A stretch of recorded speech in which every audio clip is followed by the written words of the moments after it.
Hello, this is Mad Cat, and welcome to another edition of Boobs and Dicks Mash the Matriarchy, episode 420.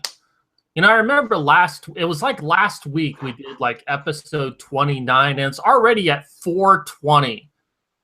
My, how the time flies. Yeah, right?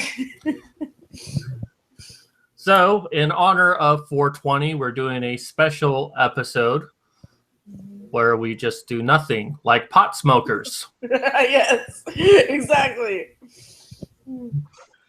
So we do have a wonderful group with us today, and I'll introduce them in just a moment. But I love doing our little opening of where I say, I'm Dix. And I'm Boobs. My boobs have weed on them today. That makes them a million times better. Exactly. So with us, our welcome guest, Mildra, who's appeared on our show many, many times. How are you doing, sir? I am doing good. It was dreary as all hell this morning, but it seems to have cleared up, and it's probably going to be dreary as all hell when the sun sets because, as I've said, Minnesota weather is high. And thank you for the weather update. And also, we have a new guest, Chagrin. How are you doing? Doing good. How are y'all doing? Awesome. Doing fantastic. I'm lying, but this is just how I am on these shows. Pretending to be fantastic. You lie all the time, so what's the difference? And then there's Magnus Deacon. Does he really need an introduction? Nope. But I'm still trying to figure if I qualify as a boob or a dick because I'm not really an idiot and I'm not quite that mean. Oh, well, I don't know if it's referring to that. I was just thinking about body parts when we came up with it. Besides, Deacon is more of an asshole. Yeah, exactly. Oh my god. I have far more anal flair than anything else. All right, you're the anus of the show today. I'm an asshole. I'm an asshole. Yes, perfect. I use public toilets and I piss on the seat. I walk around in the summertime saying, "How about this heat?" Oh my god. Oh. Yes, it's I'm not sure I'm in the right place to be screaming out the words ASSHOLE.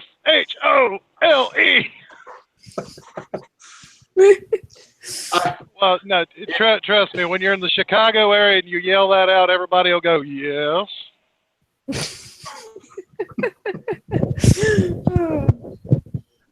Chicago or New York, either way. Not that I'm one the judge, given one where I am, and two the fact that Chicago is my second home. I feel sorry for you, my man. No, don't. I'd rather be in either of those places than in some place warmer. No, trust me. Chicago only has 2 seasons: winter and road work. So does Minnesota. Okay, I'll give you that. And Arizona only has 1 season. Sun. Satan's butthole, you mean? Yeah. I thought these days Satan's butthole was San Francisco. I'm talking about heat-wise. Yeah, that'll work. So how is everyone's 420? Anyone get high today? Me. I didn't get high, but I did get something close when I was visiting one of my FLGSs earlier today. Because I'll sometimes crash the party, go to them on occasion when they're running things, and this time around they're running Gamma World, which made me smile quite a bit, and I joined in on that, and I managed to bring forth the triumphant return of the 7-foot-tall angry flower wielding a refrigerator on a stick. Gamma World is fucking weird. That sounds interesting. Basically what happens when you take Fallout and stop being serious. Fair enough. Well, and don't forget, ladies and gentlemen, tomorrow's surprise drug test day, so Oh, yeah. be ready for that. Thankfully, I don't have a job that can do that.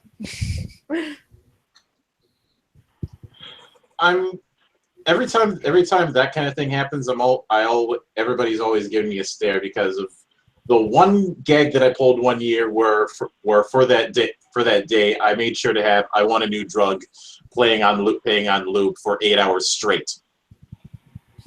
Oh. You mean the Ghostbusters theme? No. Oh wait, yes, I see what you did there. Sorry. Who are you gonna call? Your lawyer. Well, now, to be a total asshole, I would have came back and switched it out with Weird Al Yankovic's I Want a New Duck. I would be perfectly fine with that, honestly. There is never a bad reason to invoke Weird Al. Well, I mean, if you really want a crazy song, play Dare to Be Stupid. I'm not saying yours. It's just like, I mean, especially the music video, it's just like, wow, what kind of drugs were you smoking, Weird Al? All of them. But to be quite honest, it's one of those cases where I've already done that gag. I did it when I was acting as a tech guy for a certain conference down at the U, which was very SJW-ish. So I decided, you know what, I'm gonna fuck with these people. So I had that thing set up and made sure that it was playing on loop at max volume, and then I left. Got in the car and went home. It's South by Southwest. No, it was a bunch of rad films trying to have a talk at some spot outside of the U of M.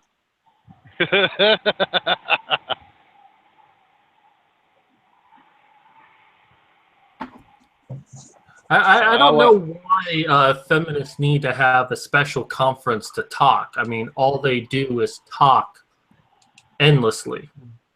Well, it's because they are special, and I don't mean diamond in the rough kind of special. I'm talking about bicycle helmet, licking the windows kind of special, riding the short bus, all that jazz. Mm-hmm. Oh, what I call wingding special. Yeah, there you go. Now, this joke might fly over a few people's heads, but are they special like Ariel is a special version of Helvetica?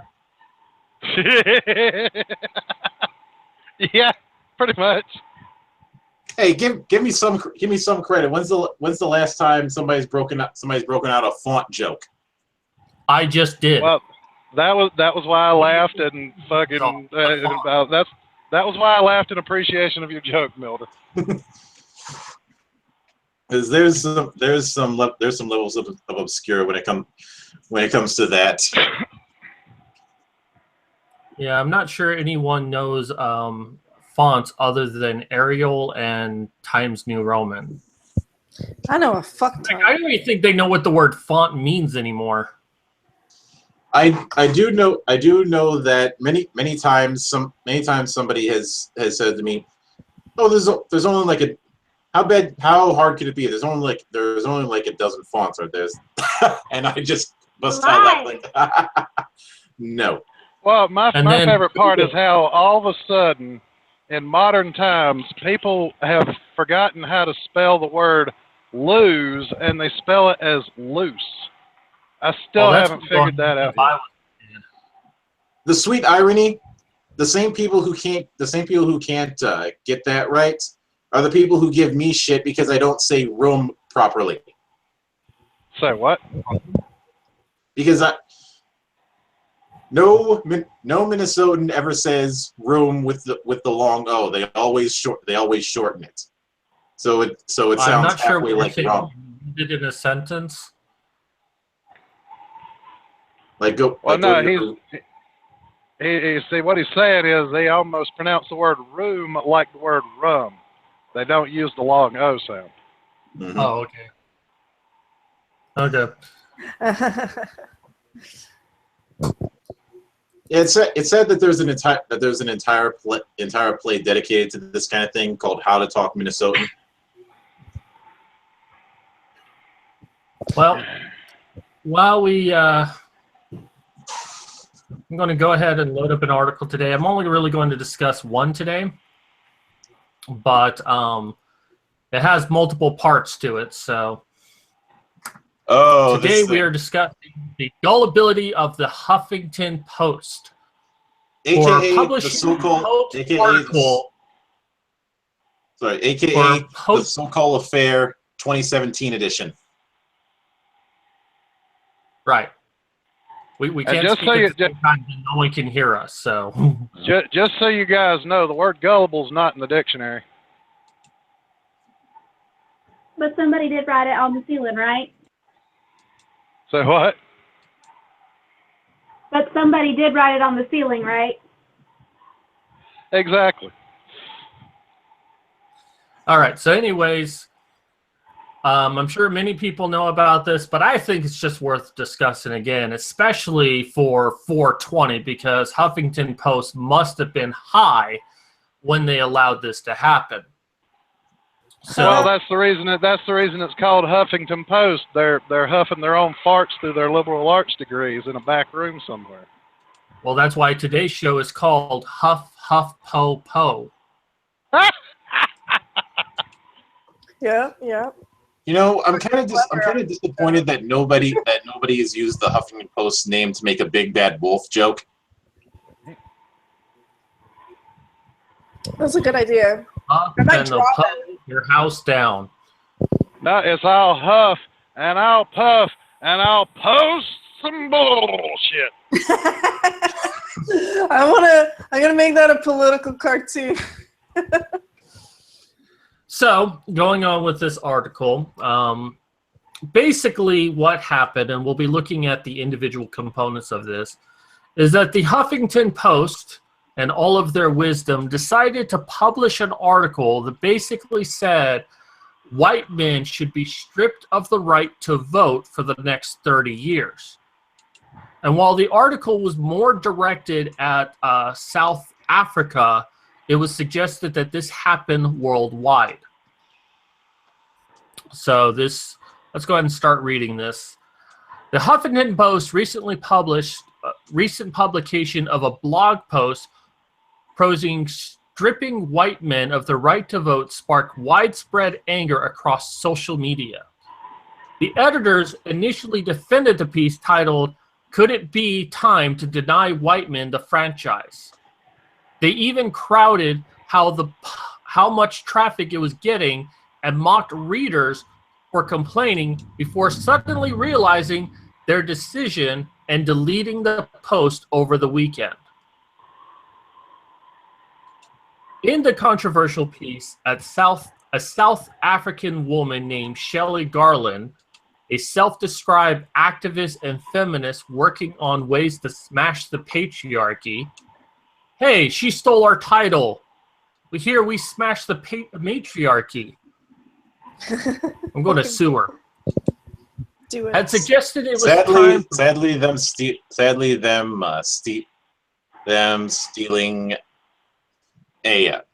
Them stealing someone else's gimmick is sadly apropos.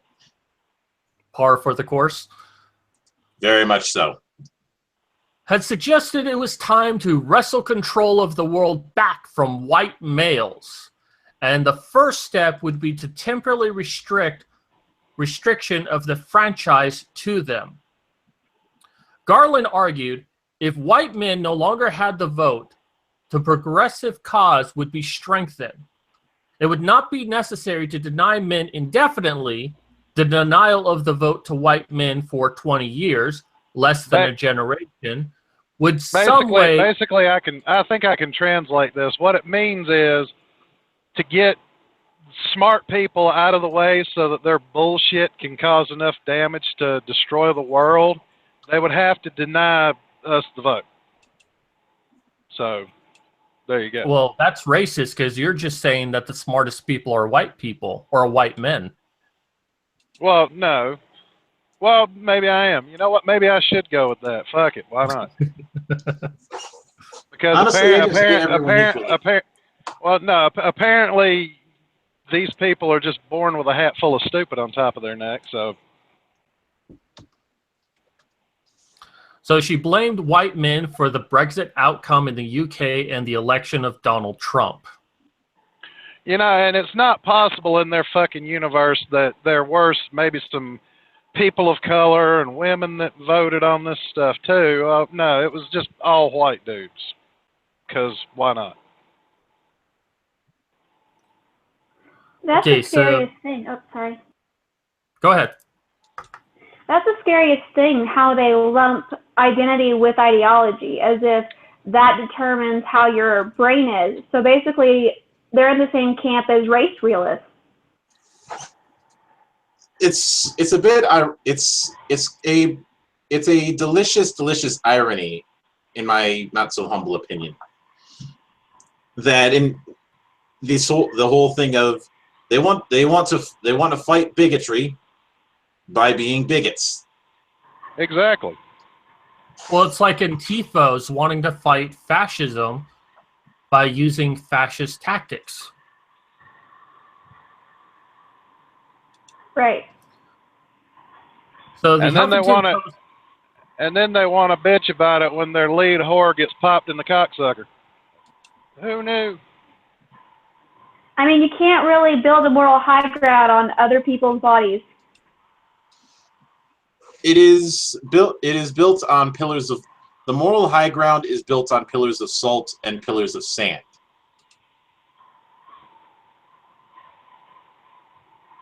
I think the whole progressive movement is built on pillars of salt.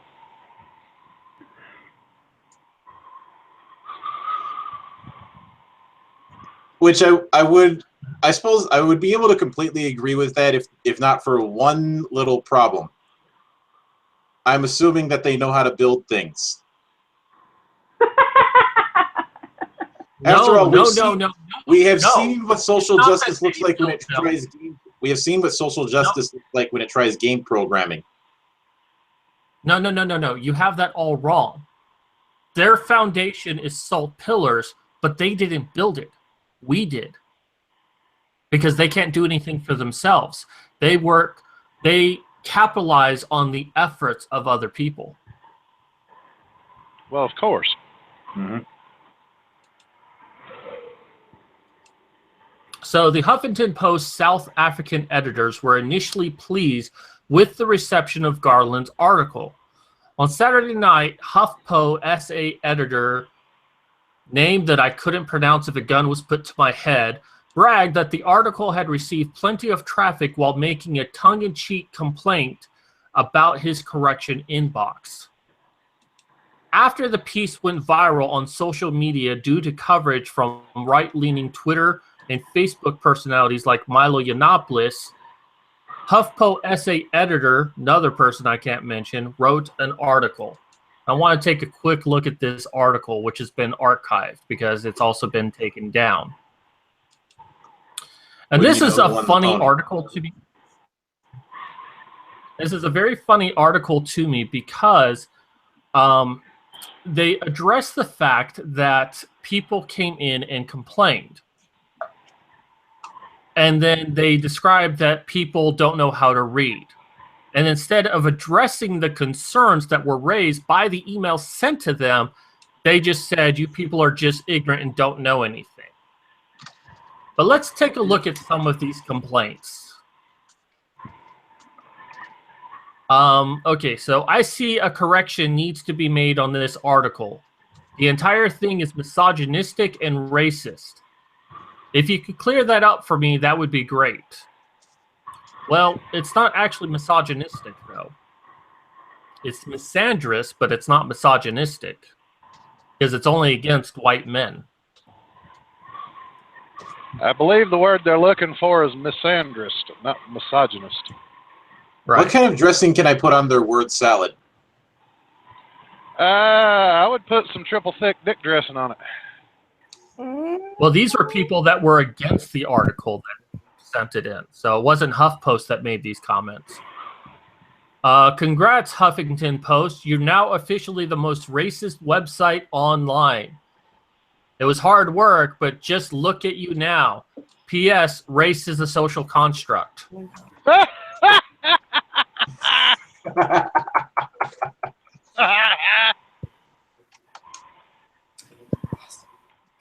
Number 3. Delete this article and fire this self-hating racist. Oh, like they're ever going to fucking 4, do that. Number 4, I really love. Here's a correction. Delete your entire website, you absolute psychopaths.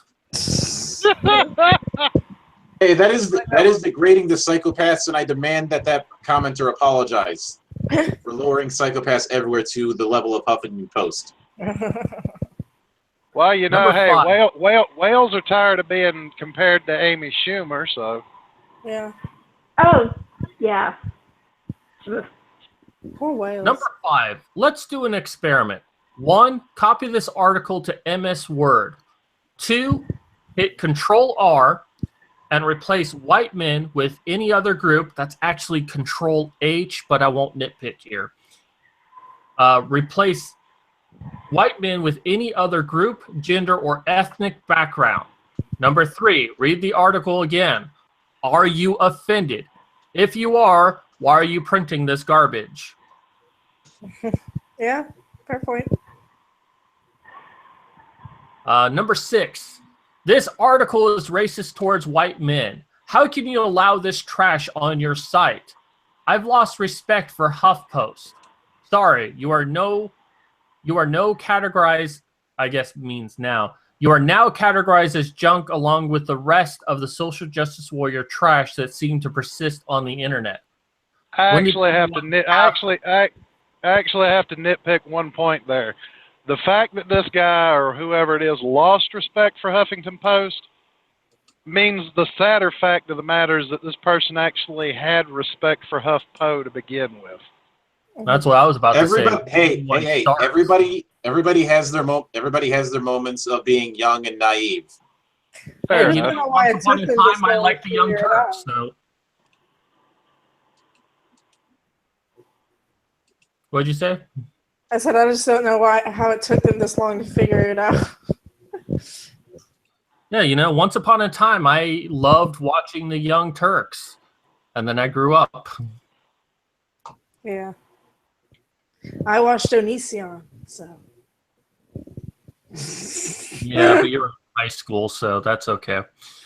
Well, to be fair, I never liked any of these people, but I take what everybody says with a grain of salt until they give me a reason to respect them. Yeah. So. I just like to laugh at people mostly, because it's like I wouldn't really associate with anybody who says dumb shit like really often, you know, because it would just give me like a headache after a while. I'd be like,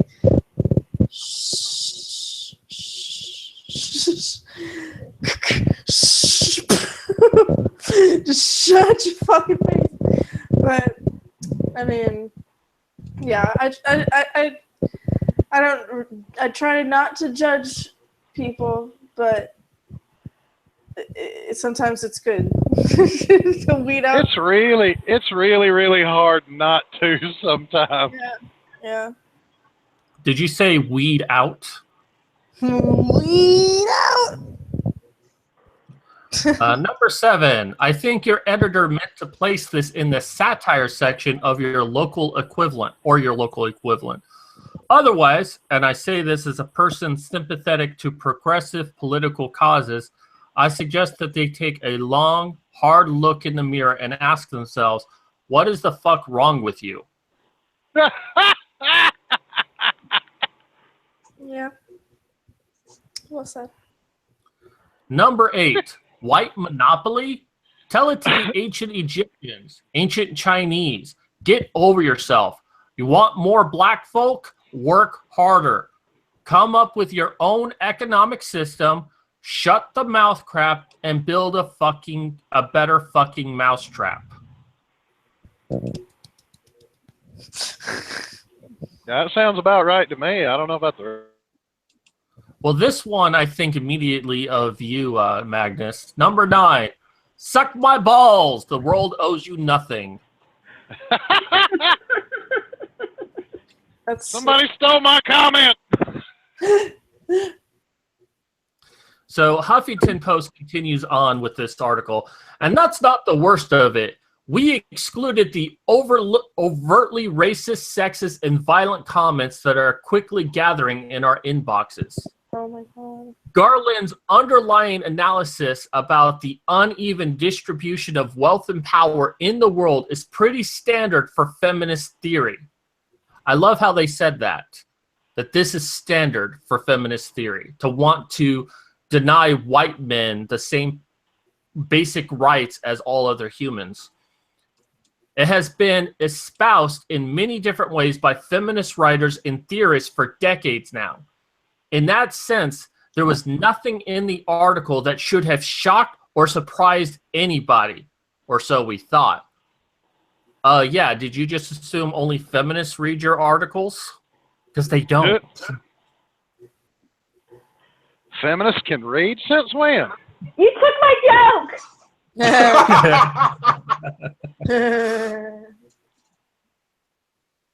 It would appear that perhaps much of the outcry derives from a very poor reading of the article, or perhaps none at all. Dismantling the patriarchal systems that have brought us to where we are today, a world where power is wielded to a dangerous and destructive ends by men, in particular white men, necessarily means a loss of power to those who hold it, a loss of oppressive power. Those who have held undue power granted to them by the patriarchy must lose it for us to be truly equal. This seems blindingly obvious to us. Which means that this is a power grab, that feminists want power for themselves, because instead of sharing power with the establishment that they think exists, they want them to lose it all so they have it. You just confirm what we've all been saying, that feminism is not about equality, but a power grab. Exactly. Not only that, but I can't help but enjoy the irony of these alleged adults having an argument that boils down to mine, mine, mine, mine, mine, mine, mine, mine, mine. Finding Nemo jokes. They are. They're Now, the seagulls from Finding Nemo. What's up? I was just saying, yes, they're the seagulls from Finding Nemo. That's all. Nothing good to add. So this next part leads into a tweet that I had. This doesn't necessarily mean we agree or endorse everything in Garland's blog. The point of our voices section is to invite a wide array of voices and views. So when I read that, I actually tweeted to Huffington Post, and I said, I have an article about denying voting rights to black lesbians. Are you going to publish it? I'd publish it. Actually, you guys were talking about the seagulls from Finding Nemo. I was busy trying to remember the oath from the Orange Lantern Corps. Which is that actually, which is what I was trying to go for. I was trying to go for Laura Fleas.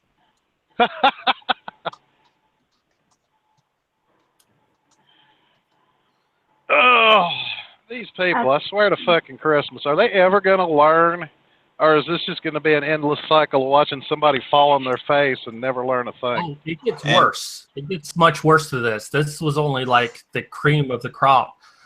Oh, then, God. following the extensive backlash, Huffington Post deleted the article, replacing it with a meek apology and a claim that they were unable to confirm that Shelley Garland was a real person. They even had to hilariously clarify that they are in favor of universal voting enfranchisement. Bullshit. Mm-hmm.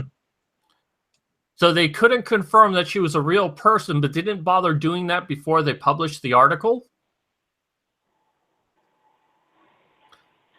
But it gets even better. Well, I got to say, apparently they can't be fucked to do at least even the most basic level of research in anything. Because that just goes against everything they stand for. Now, a person claiming to be Shelley Garland has since reached out to Cliff Central with evidence of the original pitch email she had sent to Huffington Post. Shelley says that she received the website's content guidelines, which her piece certainly does not adhere to, despite the site's decision to post it. Information from Shelley elaborates how she conducted the ruse armed with a heavily photoshopped image taken from the internet and phrases employed by the less sensible left. The hoaxer says that her editors at Huffington Post did not correct any of the false claims, factual errors, and logical fallacy she purposely embedded in the piece and accepted without question. Oh boy. Because when I first heard this, that they deleted it because they couldn't confirm it, I thought they were just like backpedaling. It's like, oh, well, we don't have any association with this. So I thought they were just trying to cover their ass. And it turns out they were conned into publishing this article. Yep. And say the person who wrote it actually put in logical fallacies and glaring factual errors on purpose? Yeah. To see if Huffington Post would publish it. And they did. Why do I feel like I'm watching that scene from Ace Ventura where he left the stuffed dog and when you picked it up, you just see the little thing on its collar that says, "You've been had by Ace Ventura, pet detective." Well, the thing that immediately comes to mind for me is the so-called affair or the so-called hoax from a few years ago.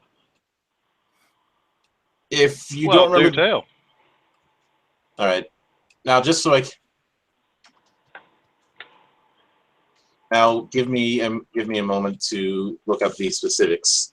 Well, of course, to be fair, I will have to preface this first by saying we are talking about a state that got rid of complimentary plastic bags at stores in favor of making you purchase a paper bag. That is true. That is true. Anyway, the so-called affair, also called the so-called hoax, was a hoax that was perpetrated by Alan Sokal, a physics professor at NYU and University College London. He pulled it in 1996 by submitting an article to a postmodern academic journal called Social Text. It was to test to see if the journal would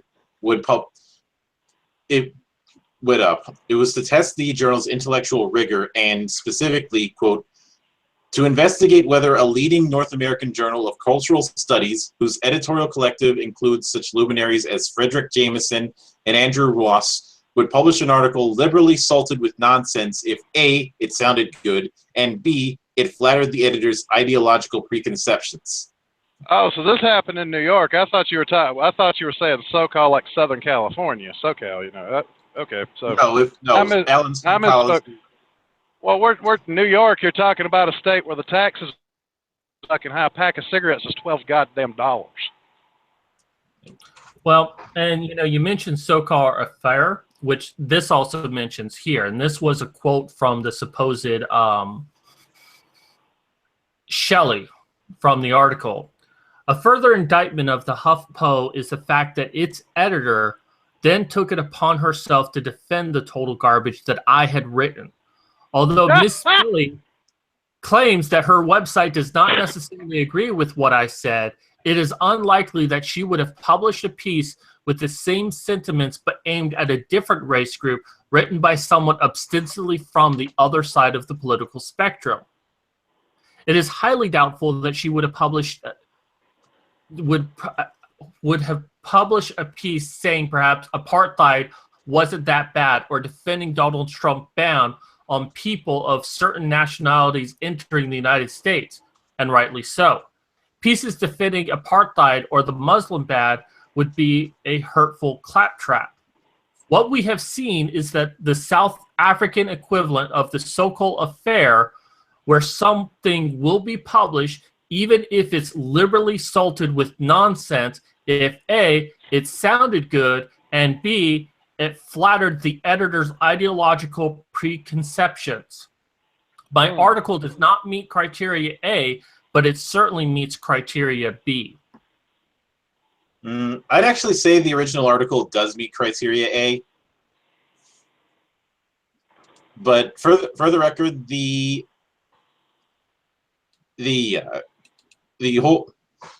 original title of the so-called article, which you'll probably get a kick out of this, it was called "Transgressing the Boundaries Towards a Transformative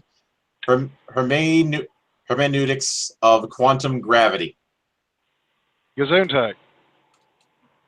Well, I think what she was saying by A is, if it sounded good, is she was talking about her own article.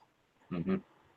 If it actually sounded good, which I would argue from a leftist ideological mindset, it does sound good about disenfranchising white people, white men specifically. I mean, it could have had no nothing in it other than just, that word repeated over, disenfranchising white people 500 times, and they probably still would have published it. But here's another interesting thing, the last part about this article by Ian Miles Cheong. It's worth asking whether Huffington Post would have stood by the content of the inflammatory article if Shelley Garland were a real person. And this is a good question because they took the article down because they couldn't confirm that it was a real person. What if it was? Would the article still be up? Nope, I think they would have thrown that person under the bus faster than Obama would one of his cabinet members. And this is Huffington Post. They don't seem at all. I remember the picture they had up, like, oh, look at our diversity. We have all women here. And it's like, first off, it's not diversity if you only have one gender over another. Diversity is if you had a mix of men and women. But secondly, there was only one Asian girl and 8 white girls. Well, hey, it takes a hell of a lot of work to get a bag of mixed nuts that fancy. Yeah, one cashew and the rest are regular peanuts. Yeah, pretty much. Mm-hmm. I mean, they pride themselves on the fact that they are the voice of a new world, and then half the time they're just putting contradictory stuff on there. Like one week they had an article that that straight women who are married are not receiving enough orgasms. Then the next week they had an article about how the female orgasm was sexist towards women because men stole them or something, that they made it all about them. Well, so you first know you're what? complaining that women are not receiving enough orgasms, then you're complaining that when women do have orgasms, it's not for them. Well, you know what? That's when you throw them a battery-operated rubber cock and say, here, go fuck yourself.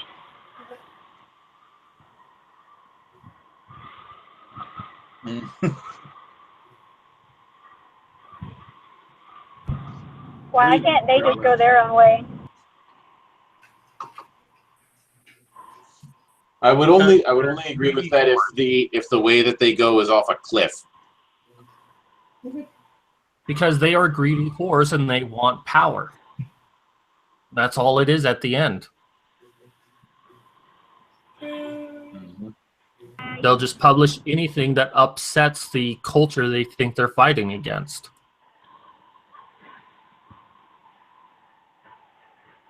You know what? I don't want them to go over a cliff. Because the more they keep doing this, the more our side is winning. Because people see this bullshit and it's like, wow, is this the feminist movement that I'm a part of? hell no, I don't want to be a part of this, and go to the other side. Well, see, the problem is they escalated the crazy too fucking quickly. You there, Magnus?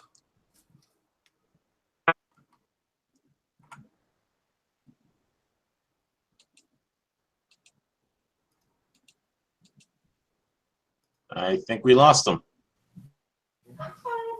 We lost the Magnus. Wah, wah. Oh. Welcome back.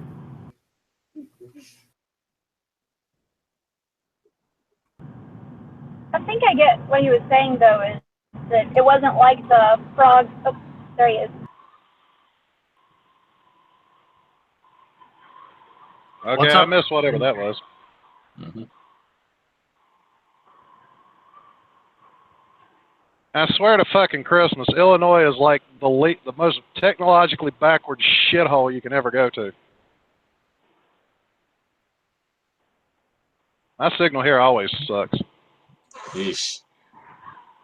What were you saying, Chagrin? Well, I was just saying, I think I understand, like, what Magnus was trying to say is it's not like with the frog and the boiling water where you slowly raise the temperature and the frog just sits there. They escalated the crazy too fast, and so people didn't just get used to it as it slowly went up. And so people are jumping ships because they're looking around and seeing the crazy. She is correct, for a time, they were doing that. You know, they were slowly increasing the temperature, and people just soon got used to feminism being an actual thing and just like, yeah, we're all for feminism. And then they decided to turn it up from, 350 degrees to 1,000,000 degrees. Mm-hmm. And up to the point where it is at this juncture, where it is a parody of itself. It's almost like a sci-fi. No, go ahead.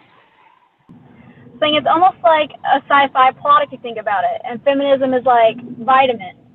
And they just keep injecting these vitamins because they think it's going to be something good, and it ends up becoming a zombie virus, and they end up eating each other.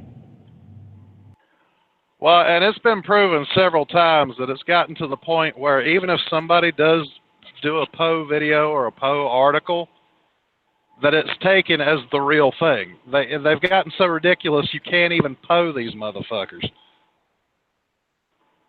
Well, speaking of that, that's a good segue. I'm looking at my email, all my stuff, and look the hell at this. Pigeon study takes on sexism in science, and this is coming from UC Davis. Who's the pigeon that pulled that experiment?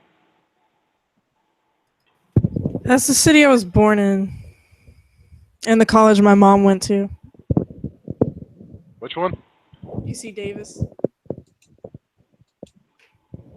So let's see what this has to say.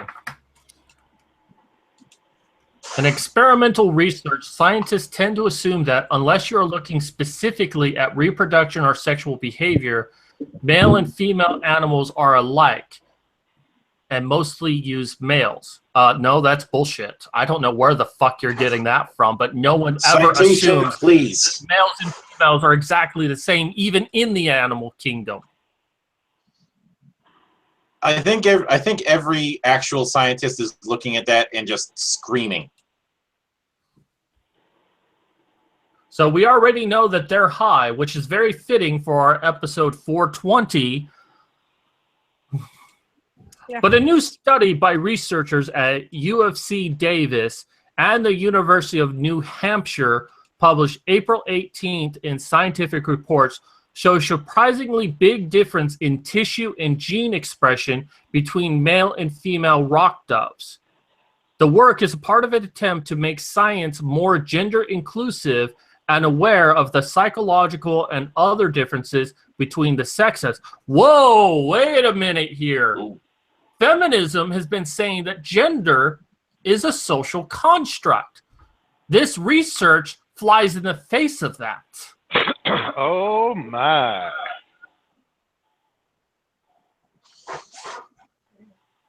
Prepare. I am preparing very much so for the inevitable spin that they're going to try and pull on this to try and claim that it's not that it's somehow wrong, or that the person making this article should be buried under a bus.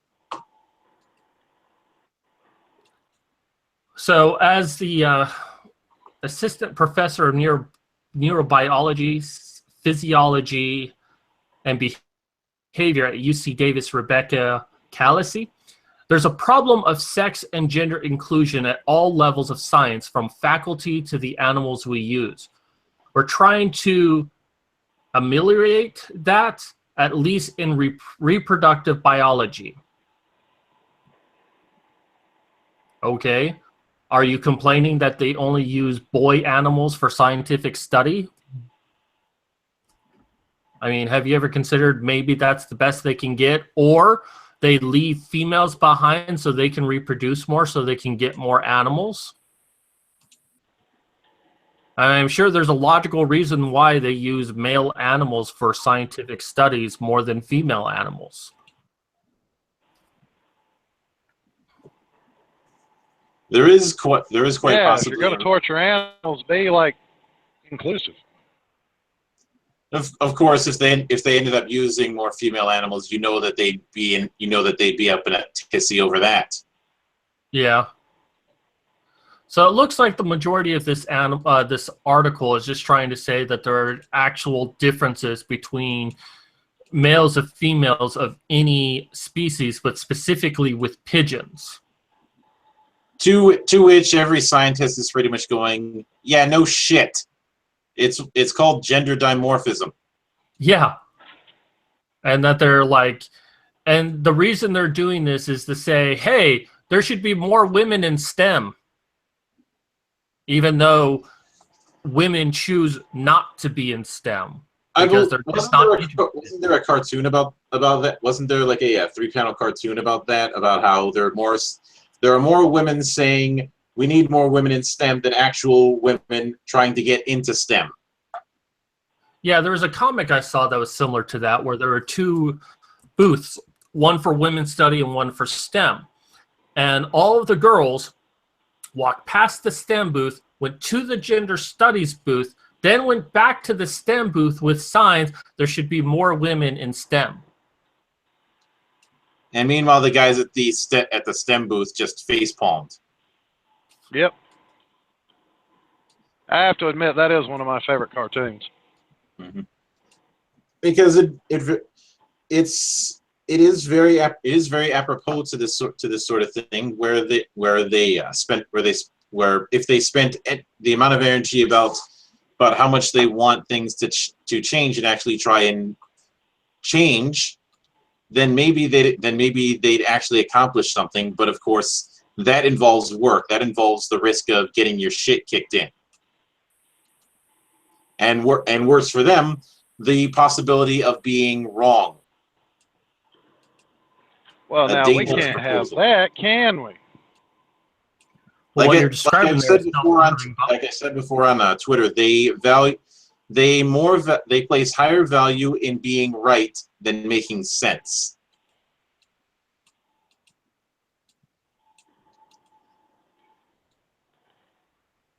Just looking at this article, they're saying that there's appears to be a mental health barrier reveals sexism.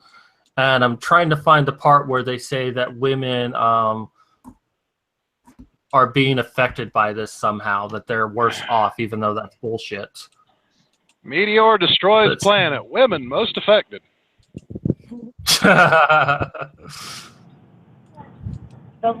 Don't men have a higher suicide rate? Oh, yeah. So of course we do. Yes, but something toxic masculinity. Yep, something patriarchy. I'm sorry, but femininity is way more toxic than masculinity. Yeah, in some ways, yeah.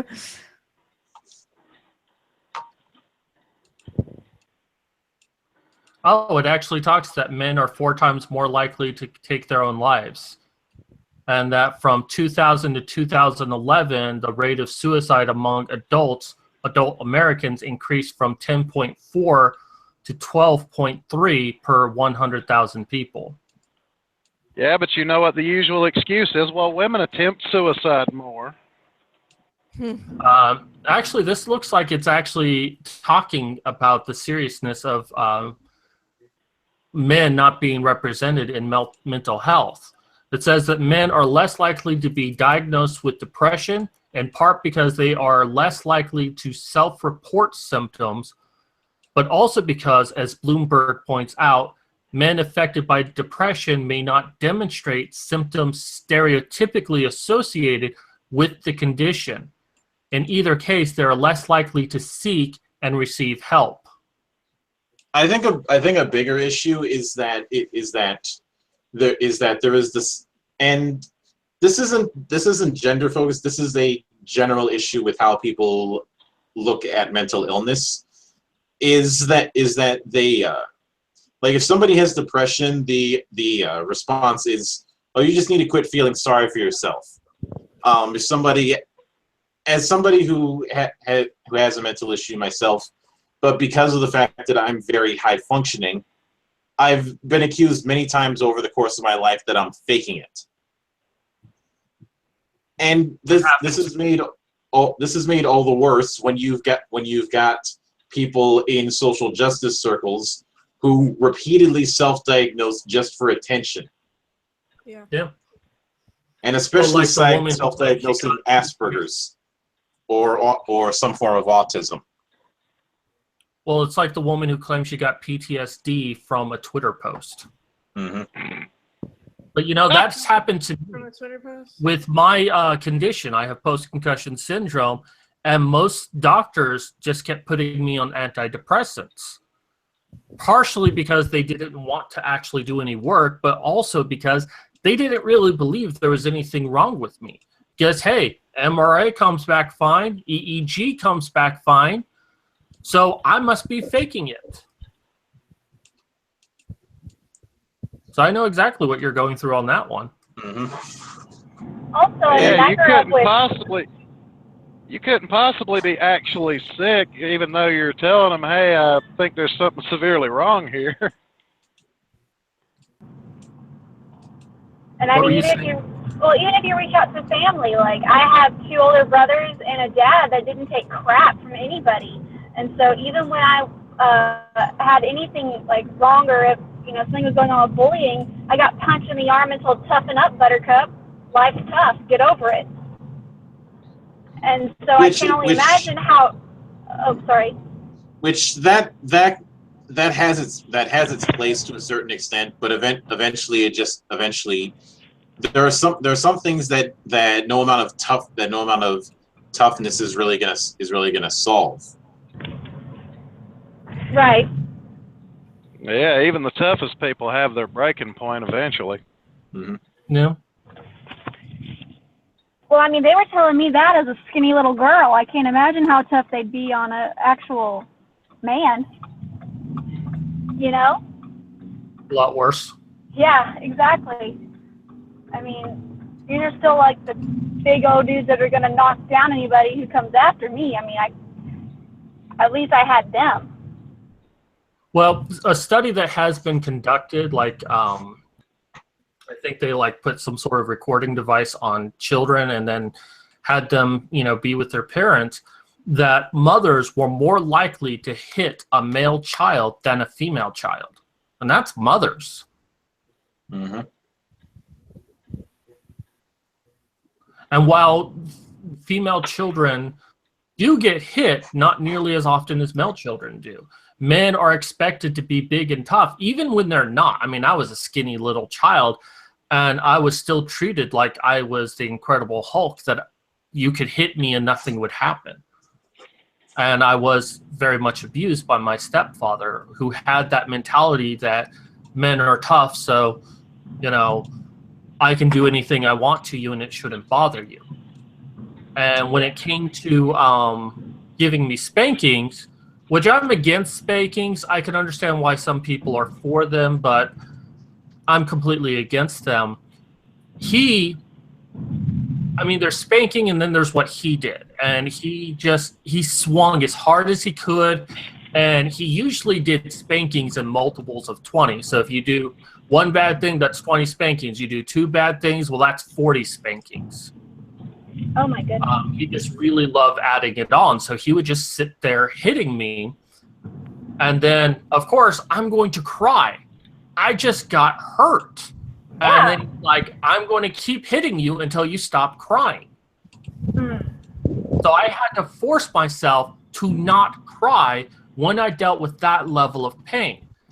Unfortunately, that permanently left me emotionally scarred that if any bad thing happened to me, I can't cry. I mean, someone very close to me could die and I wouldn't shed a tear, even if I wanted to. Because of that mental block I had to put on myself.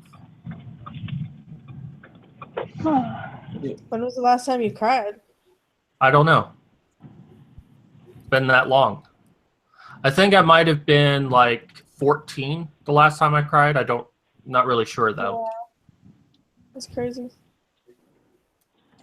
Hey guys, I'm so sorry to end it, but I've got to take my little guy to his play practice. Okay. No worries. Sorry, my little man's in a musical. I gotta go support him. I'll talk to y'all later. Okay, see you. All right. Thanks for letting me on.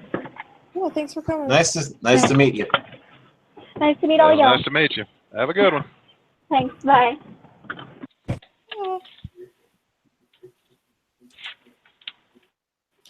Got some sexy biatch.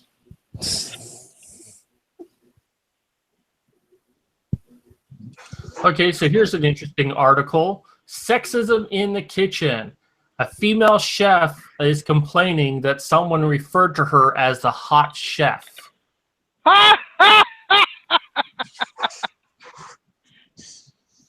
You want to know what I think should happen?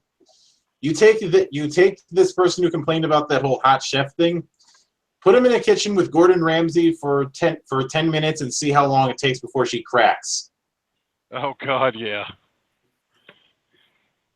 I'd pay to see that. Man, I love Gordon Ramsay. If he started yelling at me, I don't know what would keep me from hitting him. Probably the fact that you'd be laughing too goddamn hard at whatever he came up with. Yeah. So apparently she went out with some friends to a restaurant, and then the chef there was introduced to her, and the chef at the restaurant's like, "Oh, you're the hot chef."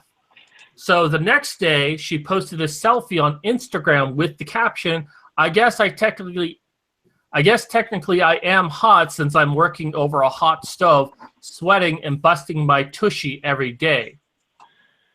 Yeah, she's bitching just to hear herself bitch if she dare use the word tushy. She doesn't have a husband to bitch to. This is what she does. I don't have a husband to bitch to, so I'm gonna bitch to the internet. Shall I play her a small violin? Oh, here's another interesting one. Late in 2016, Toronto restaurant La Carnita was at the center of Instagram storm when an employee decided that grab them by the taco was a cool way to sell food. Fuck yeah. I'll grab you by the taco, ladies. Be careful now. We do have a guy in our group called Taco Salad. I'll grab him by the taco. That's great. I would definitely eat there. Hell yeah. Taco truck called Grab You by the Taco. Yeah, you damn right. And in February, a staff member at Toronto's local-only bar was fired for creating a no means yes bar sign. Good. I'm sorry, but these women need to learn to take a fucking joke. I mean, that's just clever advertising, in my opinion. Well, it got their fucking attention, that's for sure. By their logic, apparently, I'm the most evil motherfucker in the universe. doing a stunt as simple as putting a complaint box next to the women's bathroom in a coffee shop. Well, okay, that's not entirely true. What I did is I nailed the complaint box on the wall next to the toilet paper.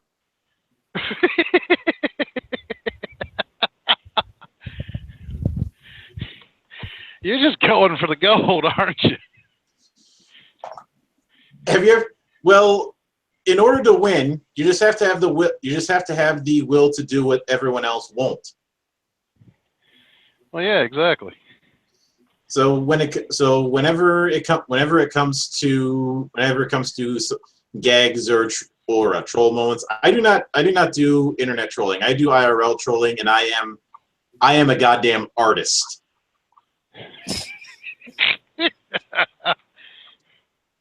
I've mentioned this story before, but I am the guy who to fuck with one of my roommates. I went out and bought 200 wooden brass bar mouth straps and a bucket of paint. Painted every single one of them the color of the carpet and laid them out in the living room, and the bedroom and a few other spots. Nice. Have you ever seen the improv game where basically there's mousetraps all laid across an area and the performers are blindfolded and they have to play a game while barefoot walking? I have not. Oh, I should get you that video because I think you'd love it. But yeah, there was that. I do remember one time I switched the at one of the schools I was in. I switched the signs to the men's and women's lockers. That was fun. Oh God.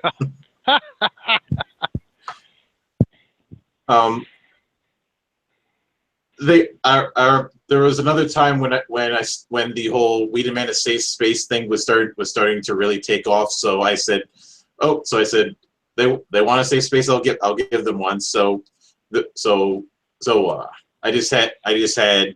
instead of a men's and women's bathroom, there would just be men, women, and I made a feminist bathroom, which was just the actually no, it didn't go to the broom closet. It went to the dumpster. Even better. I would have just put an empty bucket in the broom closet and put the feminist bathroom sign on that. Well, it appears that George W. Bush's daughter said that her father was a feminist, and Glamour magazine's like, nope, he's not a feminist. Is this a case of not a feminist or not a real feminist? Of course, I mean they can't. They can't just listen and believe on one of the Bush girls. You know that. Well, why not? Why not? The people writing these sorts of articles act like monkeys, and Bush always looked like a monkey. Well, another follow-up to that article, to this issue, is why respecting women doesn't automatically make you a feminist. So you have to do more than respect women to be a feminist. Yeah, obviously you have to worship the ground that they walk. Worship the ground that they walk on, and there's a reason why I keep referring to male feminists as flagellants.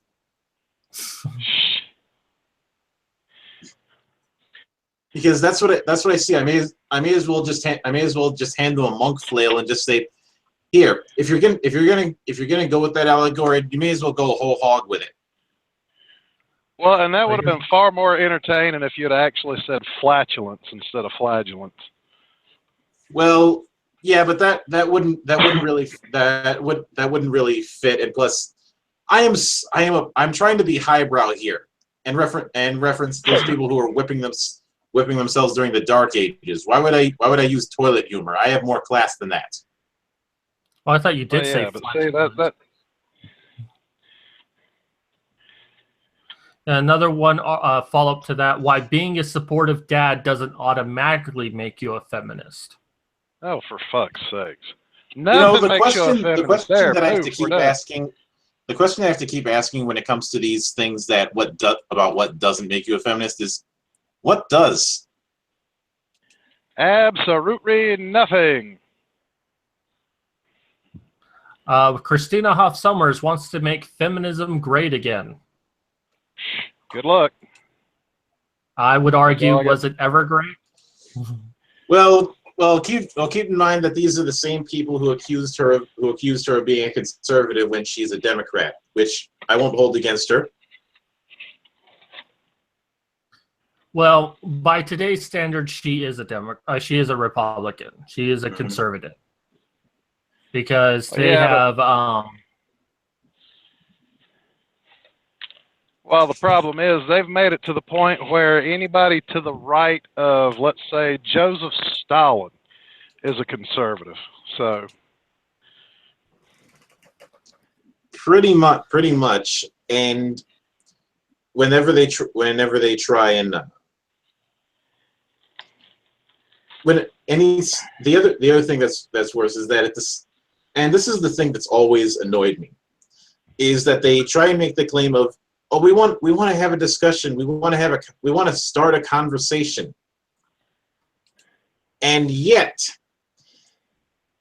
they try and browbeat people who even think of having a different opinion, and they go so far as to pull the kind of shit that I expect from Scientologists, especially disconnecting.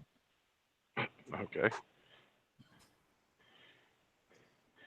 Well, as I keep saying, I think feminism is on its way out. I think that what we're seeing now is the adage, an animal is most dangerous when it's injured.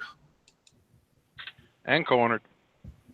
Mm-hmm. And, right, I think I always get the most entertainment when they start eating their own. Oh, yeah. Like how everyone attacked Emma Watson for posing nude photos of herself. That just cracked me up. Wait, when did she do that? About a month ago. I mean, they weren't overtly nude, like you could see her nipple in one shot. I think she had some clothing on, but it was very see-through, so you could still see her body, and there was like a nipple slip in one.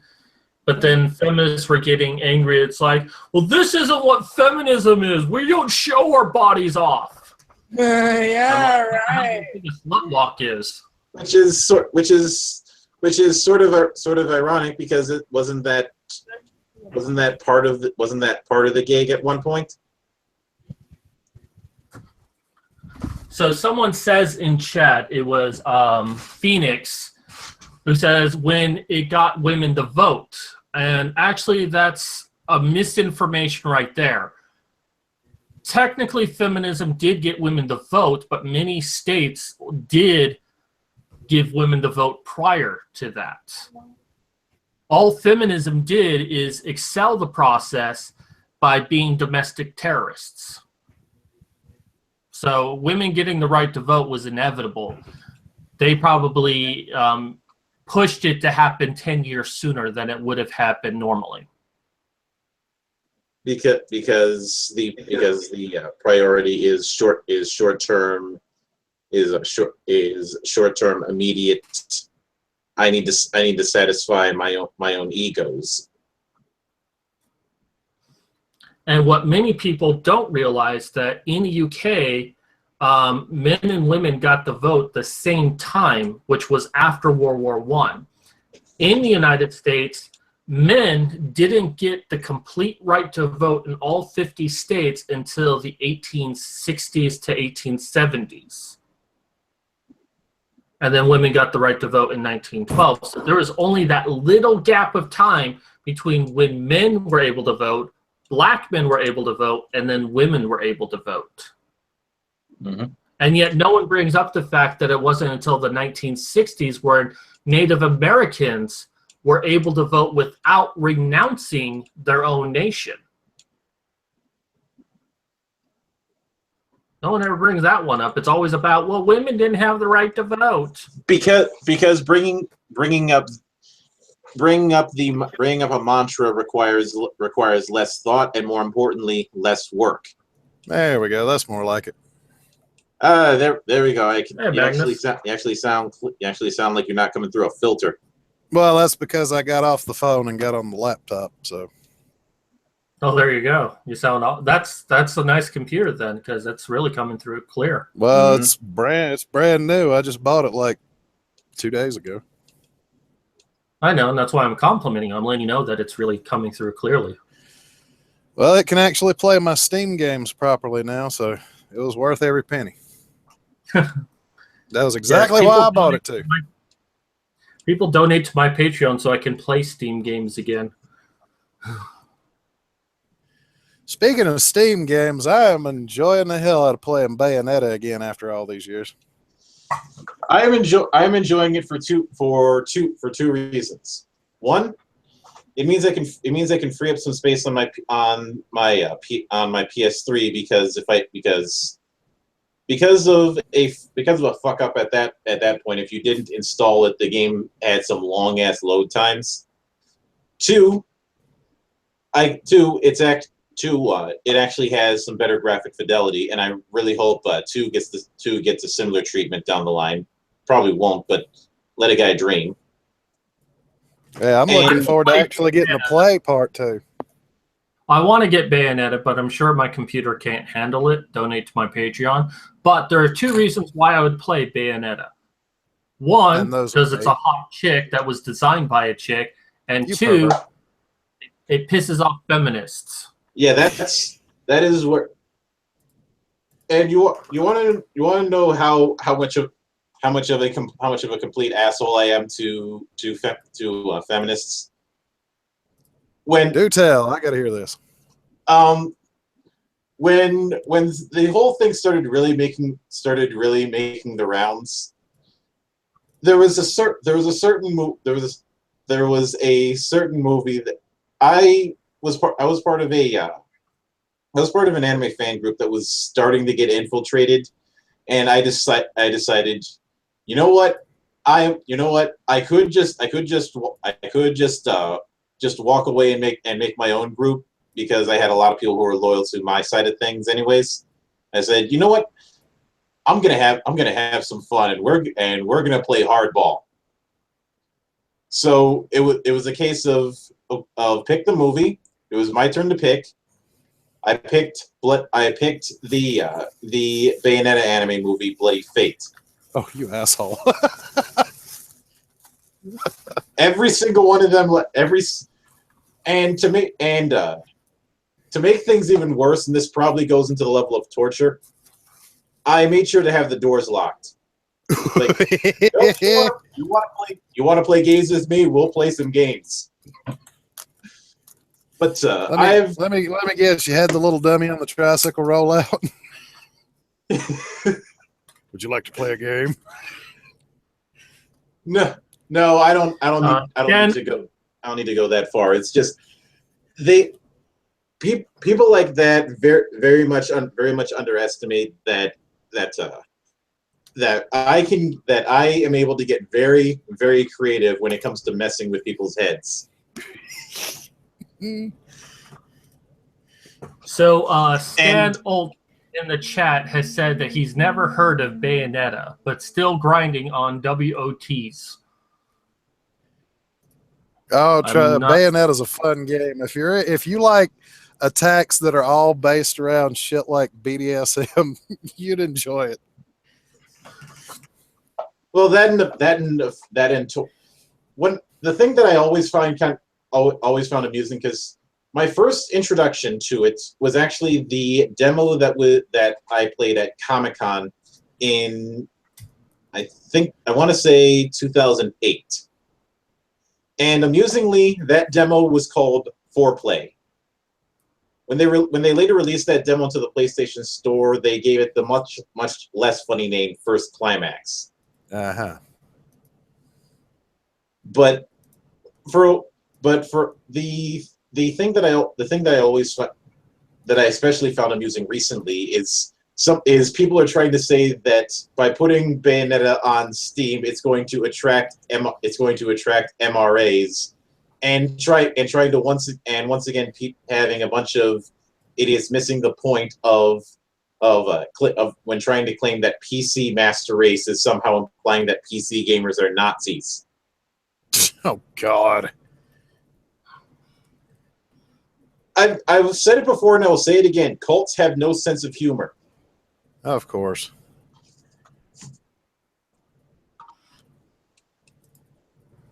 I wish there was a PC master race because I don't have that many friends that play PC games.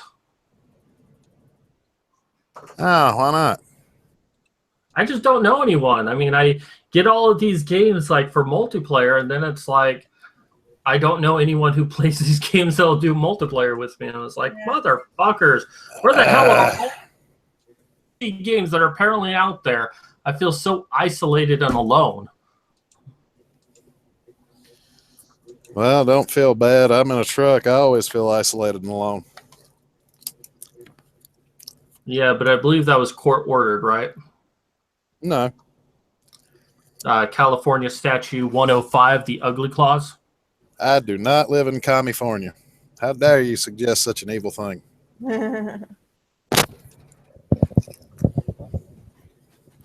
Yeah, that's the problem you had. That's what you had problem with.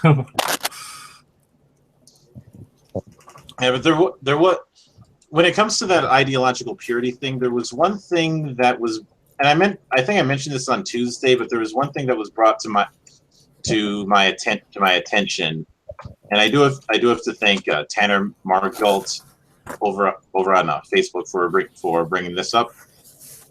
Give me a moment so I can see if I can find it, since he's also taking some pot shots at Improved Initiative for basically going full SJW, especially with how you can have less quote unquote less assholes in the group. Hang on, let me. Well, while you're loading that up, Vanessa, do you want to say anything in reference to 420? Because we did kind of have this kind of special episode, and we haven't really talked about it a whole lot. Yeah, sure. I mean, I guess I'll go ahead and say that, well, first of all, happy birthday to Hitler. You know, he's my number one man. But Warning, on Boobs and Dicks Smash the Matriarchy, we do not support Hitler. Well, of course not. He's been dead for too long. You can't. Nobody needs to support him. Right. That's like saying you support fucking like Stalin. Like that doesn't mean anything. But I'll tell you who I do support: Mussolini. That guy could make pasta. Isn't that the guy who got his dick stuffed in his mouth? No, he's talking about Benito Mussolini, the fascist ruler of Italy back during the World War II era. Yeah. Mm-hmm. He didn't get his dick stuffed in his mouth? Captured, killed, and hung upside down so people could come and throw stuff at him. Yeah. And then the way to die. If we're gonna go that route, can I give a bit of a shout out? As the gaming monk, I feel like I'm obligated to give a shout out to the Mad Monk. Shouting out yourself? What the fuck? No, the gaming monk, would like to give a shout out to the Mad Monk Rasputin for being so goddamn unkillable. Oh yeah, that guy. And for having a pretty good disco song made after him. And a pretty good cover that Turasaz did years later. Fair Even enough. if it was a weird ass cover. Well, I give a shout out to Bismarck for having a sub named after him. But anyways, for like the weed aspect, obviously, I do support the legalization of medical or medicinal and recreational use. Yeah, legalize Sinzu beans. What are those? Is that a reference? It's a reference to Dragon Ball. I actually have a T-shirt that says legalized senzu beans. If my boyfriend was here, he would totally get that, but he's sleeping like a party pooper. Like a well, you know, if he can poop, if he can actually poop a party, tell him to come to where I'm at and drop his drawers. Wow. That escalated quickly. Well, you know, I also support the legalization of marijuana, but, you know, 420 is a very special time for me because I think back to all of the pot smokers I've ever met and how the majority of them love to give me a lecture about the benefits of pot every time I say I don't smoke pot. They take it as a personal offense that I'm somehow against pot. It's like, dude, pot is the greatest thing ever, and here's a million reasons why. And I'm like, I just said I don't smoke pot. I didn't say it was bad. That's like, I guess all pot smokers assume that if you don't smoke pot, you immediately hate people who do. Well, you know, the old saying goes, he who laughs last laughs loudest. Apparently, whoever came up with that saying knew somebody that smoked pot because he who laughs last usually is smoking pot. But I was disappointed during I will say that I will always argue that you don't need to smoke pot to get high. You can easily get that at watching a few really fucked up movies. Yeah, that's true.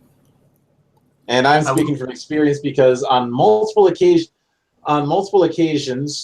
during the brief point in time when I was working at a video store, somebody would grab Return to Oz which was the ultimate drug trip of a movie for a long time for me, assuming that it would be like the original Wizard of Oz. And then I remember when that was happening, my boss was standing right next to me, and I said, shouldn't we tell her that? No, don't tell her.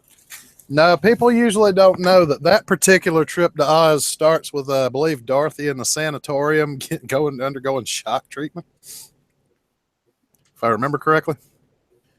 I don't know if it was that one. I just remember that Return to Oz was really messed up. Oh yeah, everybody should get down with the Wheelers once in a while. Then again, I know about it. I gave Watership Down similar treatment where people would buy it thinking it's a family friendly film, and the policy was nobody tell them.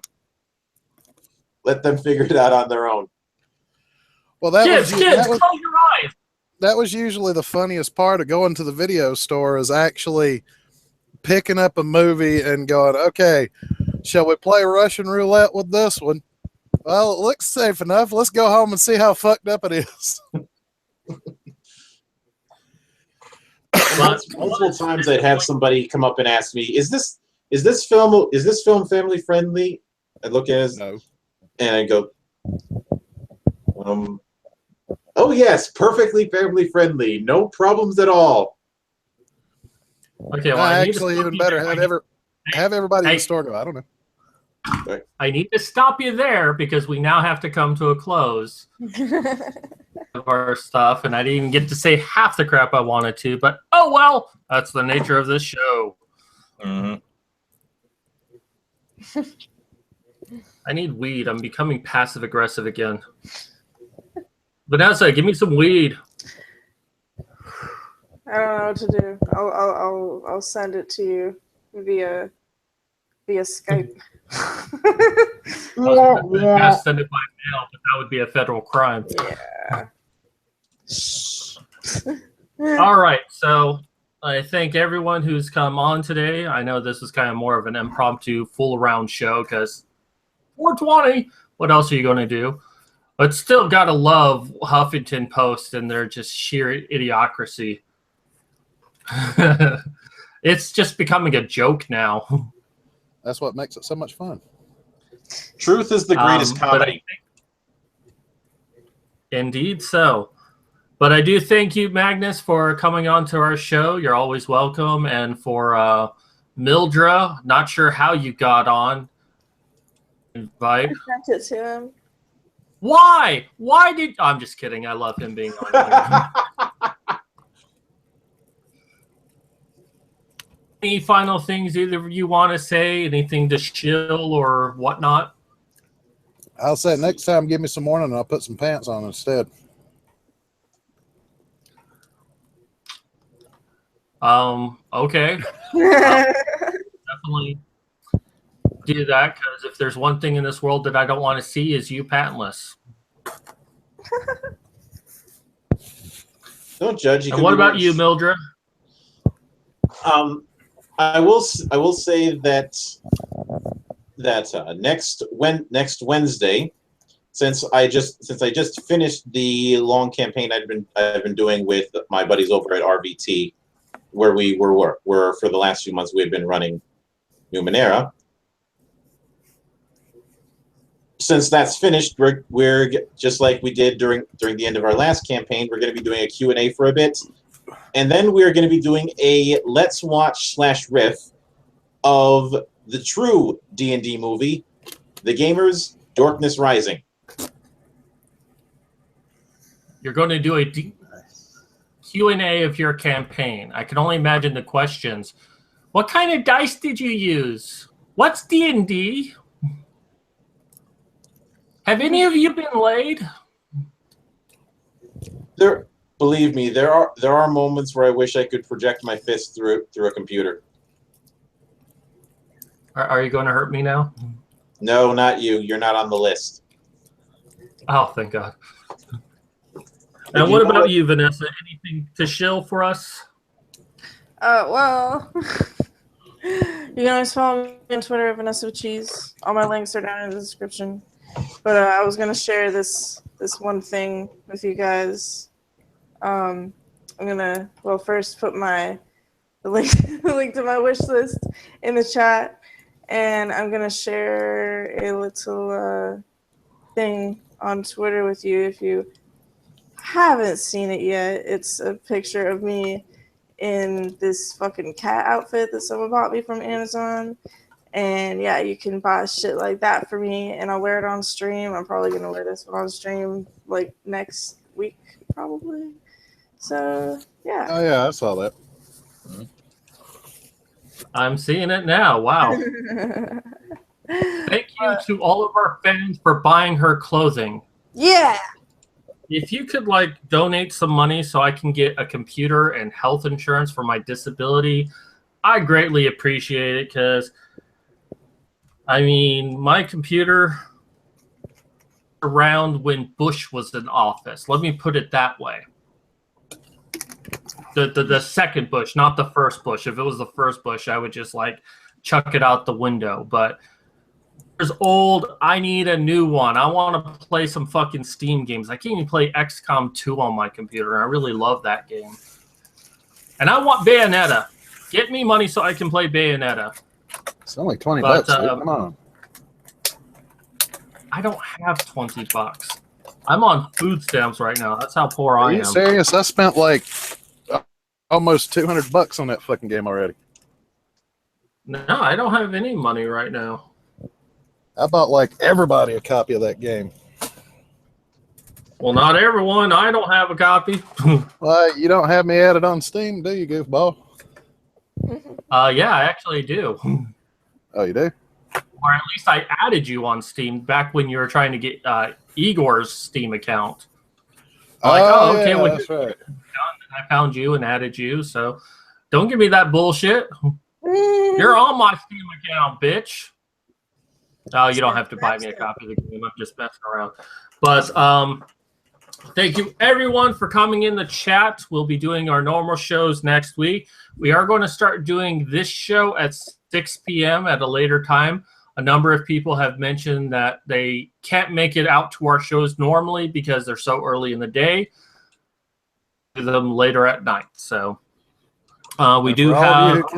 And for all of you who came in the chat, clean it up before you leave, you perverts. Yeah, we know why you're here. Just make sure to clean up just make sure to clean up when you get done. Exactly. Phoenix asks how my personality character matrix is going. My book is going well, if that's what you're referring to. I'm not so sure about the character matrix, but yeah, my book is coming along just fine. It's still going to take me about a month and a half to write it. So anyways, that's going to do it for us today. Thank you, everyone in the chat, for coming out. Be sure to check out the links down below. Be sure to ignore the first half of that because that's all modern Medusa stuff, and just find my Patreon and just donate shit because I need it. Yep. And don't forget to catch us on Shitlords Anonymous Saturday night at 9 p.m. Central is when it starts. Yeah, something like that. So anyways, take care, everyone. I am Dix. And I'm Boobs. 420 blaze it. And Magda, you're supposed to say you're the asshole. Oh, yeah. I'm an asshole. I'm an asshole. Great. I knew it. I'm surrounded by assholes. Yep. Keep firing, asshole. Well, you're only surrounded by assholes if you do anal sex the wrong way. But then again, what do I know? Sounds sexy. All right. Everyone have a good night. Night, folks.